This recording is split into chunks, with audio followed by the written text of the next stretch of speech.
ఓం శ్రీ గురుభ్యో నమ. ఓం శ్రీ మాత్రే నమ. దేవగురువైన బృహస్పతి డిసెంబర్ 5వ తారీఖున సాయంత్రం 5:20 కర్కాటక రాశి నుంచి మిథున రాశిలో సంచారం చేస్తాడు. అంటే మిథున రాశిలోకి గురువు ప్రవేశం అనేది కలుగుతుంది. డిసెంబర్ 5వ తారీఖు నుంచి గురువు పునరుసు నక్షత్రంలో మిథున రాశిలో వక్రస్థితిలో ఉంటాడు. ఈ వక్రస్థితిలో ఉన్న దేవగురువైన బృహస్పతి మార్చి 11వ తారీఖు ఉదయం 6:05 వరకు ఉంటాడు.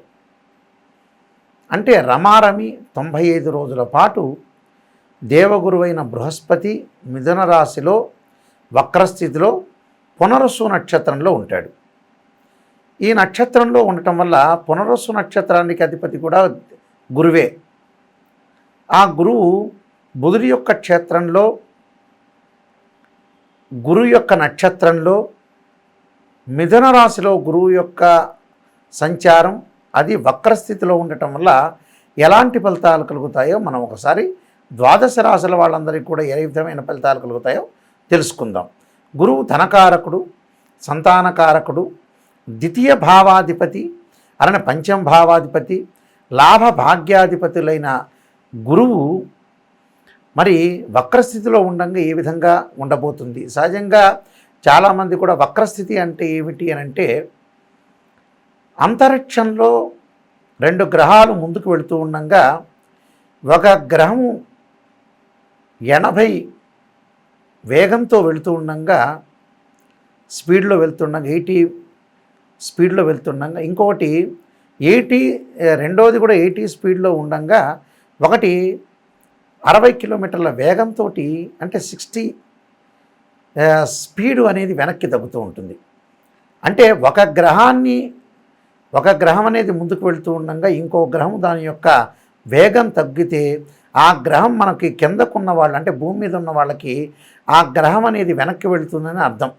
వాస్తవంగా అది వెనక్కి వెళుతున్నట్టు అని అర్థం కాదు. నిజం చెప్పాలంటే దాని యొక్క వేగం తగ్గింది అని అర్థం.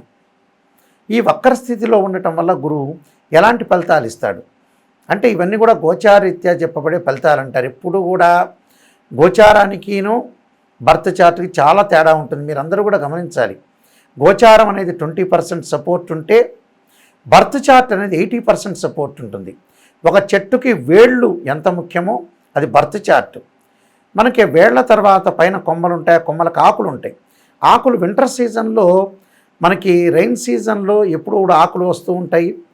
అలానే రెయిన్ సీజన్లో వస్తాయి, వింటర్ సీజన్లో అలానే ఉంటాయి. సమ్మర్ సీజన్లో ఆ ఆకులు అనేవి కింద పడిపోతుంటాయి. అది గోచారం అంటారు. గోచారానికి బర్త్ చార్ట్కి చాలా లాట్ ఆఫ్ డిఫరెన్స్ ఉంటుందని గమనించాలి. ప్రతి ఒక్కళ్ళు నిజాన్ని తెలుసుకోవాలి. శ్రేయ లోపం పెరుగుట పెద్ద విద్య, లోపం పెరిగిన వాడే పూర్ణుడవుతాడు. మనం నిజాన్ని తెలుసుకొని ముందుకెళ్తేనే మనకు మంచి జరిగే అవకాశం ఖచ్చితంగా ఉంటుంది. కుంభరాశి వాళ్ళకి లాభాధిపతి ద్వితీయాధిపతి అయిన గురువు పంచమ స్థానంలో వక్రస్థితిలో ఉండటం వల్ల పునరుసు నక్షత్రంలో ఉండటం వల్ల ఎలాంటి ఫలితాలు జరగబోతున్నాయి. ముఖ్యంగా గురువు వక్రస్థితిలో ఉండటం వల్ల గౌరవ మర్యాదల విషయంలో కొంత కేర్గా ఉండాలి. బంధుమిత్రులతోటి సహనంగా ఉండాలి. లౌకిక విధానంతో ఉండాలి. తన కింద పనిచేసే వాళ్ళ విషయంలో కూడా కొంత కేర్గా ఉండాలి. ఎవరితో పడితే వాళ్ళతో మాట్లాడటం వల్ల కూడా కొన్ని ఇబ్బందులు తలెత్తే అవకాశాలు ఉంటాయి. అధిక ప్రయాణాలు చేయకూడదు. తను మంచివాళ్ళు ఎవరైతే అనుకుంటారో అలాంటి వాళ్ళు చెడ్డవాళ్ళు అయ్యే అవకాశాలు ఎక్కువ ఉంటాయి. ఎవరు చెడ్డవాళ్ళు అనుకున్న వ్యక్తులు వాళ్ళు మంచివాళ్ళు అయ్యే అవకాశాలు ఎక్కువ ఉంటాయి. కాబట్టి కొంత డబ్బులు ఇచ్చిపుచ్చుకోవటం విషయంలో కూడా జాగ్రత్త ఉండాలి. ఎలాంటి జాగ్రత్తలు తీసుకోవాలంటే అవుటర్స్కి ఎవరికి డబ్బులు ఇవ్వద్దండి. అలానే భార్య పిల్లలకి, అన్నదమ్ములకి, అక్క చెల్లెలకి, మేనమావులకి, పెదనాన్నకి ఇలాంటి వాళ్ళు కాకుండా మీ కుటుంబ సభ్యులు కాకుండా అన్నౌన్ పర్సన్స్ ఎవరైతే ఉంటారో వాళ్ళకి ఇవ్వాలా అక్కర్లేదని ఆలోచన చేసి ఇవ్వండి. అలానే అందరూ చెడ్డవాళ్ళు కాదు, అలానే అందరూ మంచివాళ్ళు కాదు. కాబట్టి ఆచితూచి అడుగు వేయండి. నూతన వ్యాపారాలు అనేవి కొంత ప్రారంభం చేయకుండా ఉండటం చాలా మంచిది. ఉన్న వ్యాపారాన్ని కొనసాగించాలి.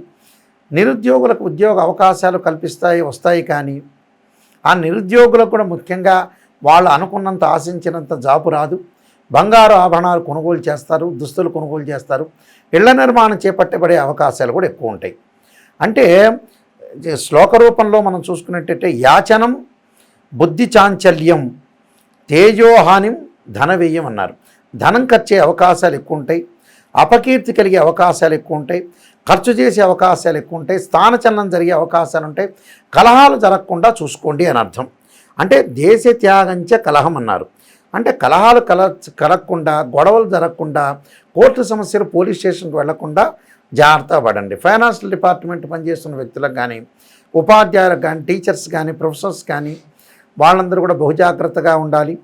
అలానే పూజా స్టోర్ వాళ్ళు కానీ, ఆధ్యాత్మిక వ్యక్తులు ఉన్న వాళ్ళు కానీ, యూట్యూబ్ ఛానల్స్ సంబంధించిన వాళ్ళు కానీ, ఇలాంటి వాళ్ళందరికీ కూడా కొంత అపకీర్తి కలగకుండా జాగ్రత్తగా వహించడం చాలా మంచిది. కొన్ని నేను పరిహారాలు చెప్పబోతున్నా, ఆ పరిహారాలు మీరు పాటించి ముందుకు వెళ్ళండి. ప్రతి జాతకంలో కూడా గురువు అనుకూలంగా ఉండాలి. గురువు ధనకారకుడు, సంతానకారకుడు, భాగ్యకారకుడు, లాభకారకుడు, ద్వితీయ భావానికి కూడా కారకుడు. సంతానం సంపత్ప్రదం అన్నారు. సంతానం కూడా చాలా ముఖ్యంగా ఉంటుంది. ధనం సంపాదించడం కూడా చాలా ఇంపార్టెంటే. ప్రపంచంలో చాలామంది కూడా ధనాన్ని సంపాదిస్తారు కానీ సంతానాన్ని పక్కన పెడుతూ ఉంటారు. సంతానం కూడా సంపత్ప్రదం అంటారు కాబట్టి సంతానం కలగాలి. అలానే ధనము సకల ఐశ్వర్యం కూడా కలగాలి. లాభాల బాటలో ఉండాలి. వృత్తి ఉద్యోగ వ్యాపార రంగాల్లో కూడా అధిక లాభం అనేది కలగాలి. ధనం మూలం మిదం జగత్ అంటారు. ధనం అనేది సంపాదించడం కూడా చాలా ఇంపార్టెంట్. అంటే ముఖ్యంగా పిల్లలు, భార్య, కుటుంబము, ఫ్యామిలీ పరంగా చాలా అనుకూలంగా ఉండాలంటే గురుబలం ఉండాలంటారు. అలానే వాక్కు బాగుండాలి, ధనం కలగాలి, యశస్సు ఉండాలి, కీర్తి ప్రశ్నలు రావాలి, విద్యార్థులకు విద్య అవసరం. వీటన్నిటికి కూడా గురువు చాలా నెససరీ. అంటే జూపిటర్ ప్లానెట్ అనేది అనుకూలంగా ఉంటేనే లైఫ్ అనేది మనం ముందుకెళ్ళే అవకాశాలు ఖచ్చితంగా ఉంటాయి. కాబట్టి గురువు యొక్క చాలా ఇంపార్టెన్స్ అనేవి మనం గమనించాలి. చాలామంది కూడా ఏం చేస్తుంటారంటే గోచారాన్ని చూసి గోచారంలో నాకు ఇలా జరగబోతుందా అనేది ఆలోచన చేస్తుంటారు. గోచారం ఎప్పుడు కూడా 20% ఉంటుంది. బర్త్ చార్ట్ చాలా ఇంపార్టెంట్. గురువు రాహుతో కానీ, కేతువుతో కానీ, శనితో కానీ కలిసి ఉండకూడదు. గురువు రాహుతో కలిస్తే గురుచండాలయోగ దోషం ఏర్పడుతుంది. గురువు రాహు కలిసి కేతు దృష్టి ఉన్నా కూడా గురుచండాలయోగ దోషమే.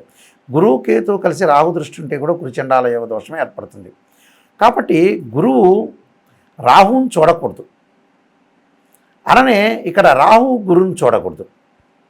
అందువల్ల ఇలా గురుచండాల యోగ దోషం ఏర్పడే అవకాశాలు ఎక్కువగా ఉంటాయి. కాబట్టి గురుచండాల యోగ దోషాలు అనేవి ఏర్పడకూడదు.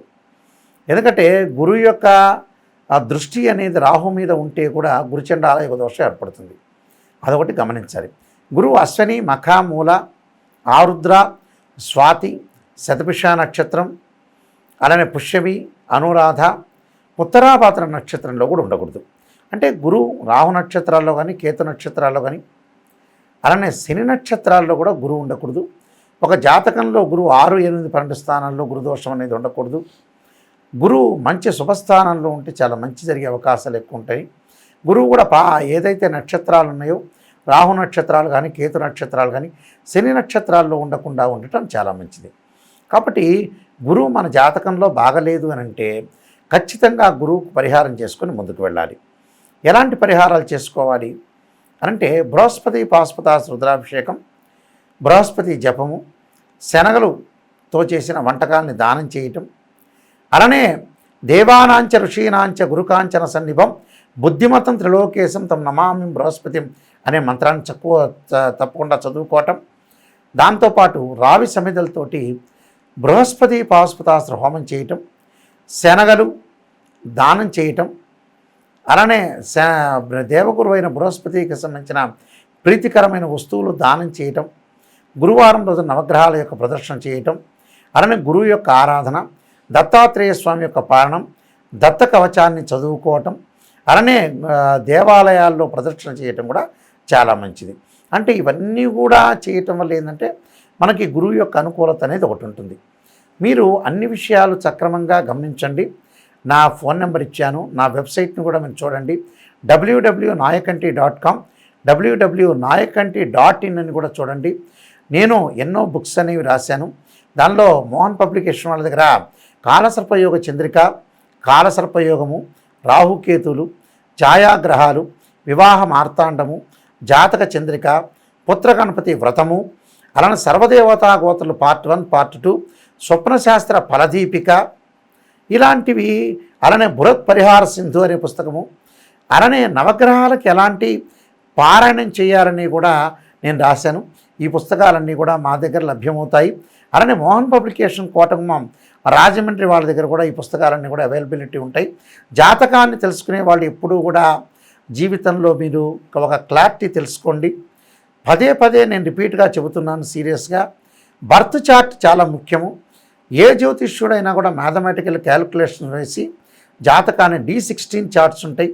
అంటే రాశిచక్రము భావచక్రము నవాంశం వల్ల వివాహం తెలుస్తుంది, రాశిచక్రము భావచక్రము సప్తమాంశం వల్ల సంతానం తెలుస్తుంది, రాశిచక్రము భావచక్రము దశమాంశం వల్ల వాళ్ళ యొక్క వృత్తిపరమైన విషయాలు తెలుస్తాయి. అంటే ప్రతిదీ కూడా D16 చార్ట్స్ అనేవి చూడాలి. దశలు అంతర్దశలు చూడాలి. ఏ లగ్నానికి ఏ దశలు యోగిస్తాయి యోగించవు, ఎలాంటి యోగాలు ఉన్నాయి అనేది చూడాలి. చాలామంది కూడా గురువు చంద్రుడు ఎక్కడ కలిసినా కూడా గజకేసరి యోగం అంటారు. వాస్తవం కాదు. గురుచంద్రులు కొన్ని చోట్ల కలిస్తేనే గజకేశ్వరం కలిసే అవకాశాలు ఉంటాయి. అవి కూడా కేంద్రాలు అయి ఉండాలి. గురువు చంద్రుడు కర్కాటక రాశిలోను, ధనస్సు రాశిలోను, మీనరాశిలోను కలిసి ఉండాలి. కలిసి ఉంటేనే మనకి గజకేసరి యోగం అంటారు. అంటే గురువుతోటి కొన్ని యోగాలు ఏర్పడుతుంటాయి. ఆ యోగాల్లో గజకేసరి యోగం అని చాలా ప్రాముఖ్యత ఉంటుంది. అవి కూడా కేంద్రాలు కావాలి. కేంద్రాలు అయితే ఫలిస్తాయి. అవి కూడా పాపగ్రహాల యొక్క వీక్షణ ఉండకూడదు, పాపగ్రహాలతో కంజంక్షన్ కాకూడదు. ఇవన్నీ కూడా గుర్తుపెట్టుకొని ఏ డౌట్లు వచ్చినా నా నెంబర్కి ఫోన్ చేయొచ్చు, కాంటాక్ట్ చేయొచ్చు. ఎవరైనా సరే నా దగ్గర ఫోన్ చేసేవాళ్ళు నిజాన్ని తెలుసుకోవడానికి మాత్రమే ఫోన్ చేయండి. అసత్యం అనేది ఎప్పుడూ కూడా మనం మోసం చేసుకున్నట్టు అవుతాం. చాలామంది కూడా జ్యోతిష్యులు ఏం చెబుతున్నారంటే, వాళ్ళు వచ్చారు కదా అని కన్సల్టింగ్ ఫీజు ఇచ్చారు కానీ పొగిడే వాళ్ళు చాలామంది ఉన్నారు. పొగట్టం వల్ల వాళ్ళ కన్సల్టింగ్ ఫీజు వస్తుంది కానీ మీకు నష్టం జరిగే అవకాశం ఖచ్చితంగా ఉంటుంది. ఎందుకంటే మేము తరతరాలుగా చెప్పే వ్యక్తులం. మా గ్రాండ్ ఫాదరు వీళ్ళందరూ కూడా, మా ఫాదర్ కూడా ఇంటర్నేషనల్ మెంబర్ యాక్చువల్గా శ్రీశైలంలో ప్రధాన పురోహితులుగా పనిచేశారు. అయితే మీరు అన్ని విషయాలు కూడా తెలుసుకోండి. ఎందుకంటే నేను MSc PhD, MA astrology, MA English, MA Telugu, PG diploma in జ్యోతిర్వాస్తు అనేది చేశాను. నేను ఒక ఇంటర్నేషనల్ మెంబర్ని. చాలా సంవత్సరాల నుంచి కూడా నేను ఒక రికగ్నైజ్డ్ ఆస్ట్రాలజర్ కాబట్టి మీరు తప్పకుండా నిజాన్ని తెలుసుకునే వాళ్ళు మాత్రమే నా దగ్గర ఖచ్చితంగా ఫోన్ చేయండి. నిజాన్ని తెలుసుకోండి. నేను చెప్పేటప్పుడు కూడా, మేము ఫోన్లో చెప్పేటప్పుడు కూడా వాయిస్ రికార్డింగ్ చేసుకోండి. పర్సనల్గా కన్సల్ట్ చేయాలంటే మీరు జూబ్లీ హిల్స్ కానీ వనస్థలీపురంలో కానీ మీరు కన్సల్ట్ చేయొచ్చు. తప్పకుండా కన్సల్ట్ చేసి నిజాన్ని తెలుసుకోండి. మీరు మంచి భవిష్యత్తు ఏర్పరచుకోవాలంటే నిజానంగా ప్రత్యేకంగా నన్ను కన్సల్ట్ చేయటం కానీ, లేకపోతే నా ఫోన్ కాల్లో మీరు సంప్రదించడం కానీ, నా వెబ్సైట్ చూడటం కానీ, నాయకంటి మల్లికార్జున శర్మ బుక్స్ అని కొడితే కూడా నేను రాసిన బుక్స్ కూడా వస్తుంటాయి. ఇవన్నీ కూడా మీరు చూడండి. చూసి నాకు మీరు ఏదైనా డౌట్లు ఉన్నా కూడా జాతకపరంగా మీరు అపాయింట్మెంట్ తీసుకోవాలన్నా నా నెంబర్కి మీరు ఫోన్ చేసి తెలుసుకోండి. మీ అందరికీ కూడా మంచి జరగాలని ఆశిస్తూ సర్వే జనా సుఖినో భవంతు.